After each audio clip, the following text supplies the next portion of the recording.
تحقیق اللہ نے بنی اسرائیل سے عہد لیا، اگر تم نماز قائم کرتے رہے اور زکوٰۃ دیتے رہے اور میرے رسولوں پر ایمان لائے اور ان کی مدد کی اور اللہ کو اچھا قرض دیا، تو گویا کہ نماز کا قائم کرنا یہ صرف امت محمد کا خاصہ نہیں، نماز پچھلی امتوں میں بھی تھی، یہ الگ بات ہے، اس کی شکل، اس کی صورت، اس کی رکعات، اس کی تصویر کچھ اور تھی، لیکن نماز بہرحال تھی۔ دوسری بات، آتیتم الزکوٰۃ، تم نے زکوٰۃ دینی۔ تیسری بات، میرے رسولوں پہ ایمان لانا ہے اور ان کی مدد کرنی، وہ میرے رسول موجود ہیں یا آنے والے ہیں یا آ چکے ہیں، جو آ چکے ہیں ان پر ایمان رکھنا ہے اور جو موجود ہیں ان پر ایمان بھی لانا ہے اور ان کی مدد بھی کرنی ہے،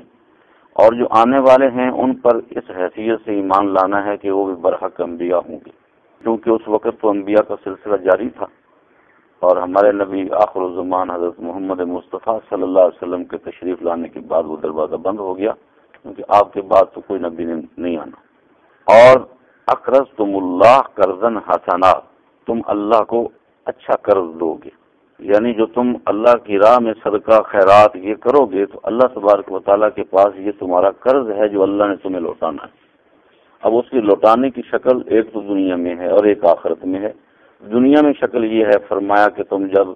ایک دانہ خرچ کرتے ہو تو اس کے بدلے میں 700 گنا تک دیتا ہوں، اور فرمایا اخلاص اگر زیادہ ہے تو اس سے بھی کہیں زیادہ دے دیتا ہوں۔ اور دنیا میں قرض کی ایک صورت یہ ہوتی ہے اللہ گناہوں کو بھی معاف کرتا ہے، اور آخرت میں قرض جنت کی شکل میں۔ ان اللہ اشتری من المؤمنین، اللہ تبارک و تعالیٰ نے مومنین سے ان کی جان اور ان کے مال جنت کے بدلے میں خرید لی ہے، کہ وہ مال جب میری راہ میں خرچ کریں گے تو میں نے اس کے بدلے میں ان کو جنت دے دی ہے۔ اور ایک بات یاد رکھیں، ہم لوگ صرف یہ سمجھتے ہیں کہ بس فرض عبادت ہی اہم ہے، ضرور اہم ہے۔ نبی کریم صلی اللہ علیہ وسلم نے ارشاد فرمایا، اللہ کا قرب فرض عبادت سے بڑھ کر کسی عبادت سے نہیں ہو سکتا، لیکن فرمایا جب نفلی عبادت انسان کرنا شروع کرتا ہے فرض کے ساتھ، تو فرمایا پھر تو اللہ کا وہ قرب اس قدر نصیب ہوتا ہے اس کو کہ اللہ فرماتے ہیں میں اس کی آنکھ بن جاتا ہوں جس سے وہ دیکھتا ہے، میں اس کے کان بن جاتا ہوں جن سے وہ سنتا ہے، میں اس کے ہاتھ بن جاتا ہوں جس سے وہ پکڑتا ہے، میں اس کے پیر بن جاتا ہوں جس سے وہ چلتا ہے۔ تو میں میری طرف جب وہ ایک بالش چلتا ہے تو میں اس کی طرف ایک قدم بڑھتا ہوں،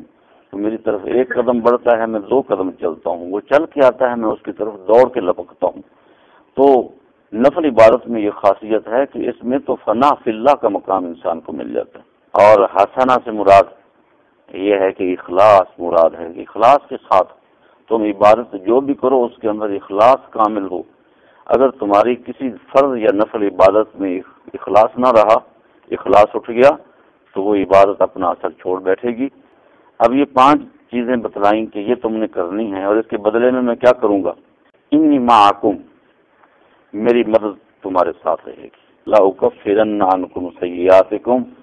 میں تمہارے گناہوں کو بھی معاف کر دوں گا۔ اور ولا ادخلنکم جنات، جنتوں میں داخل کروں گا جن کے نیچے سے نہریں جاری ہوں گی۔ ہاں، جس نے عہد کو توڑ دیا تو وہ تو راہ بھٹک گیا،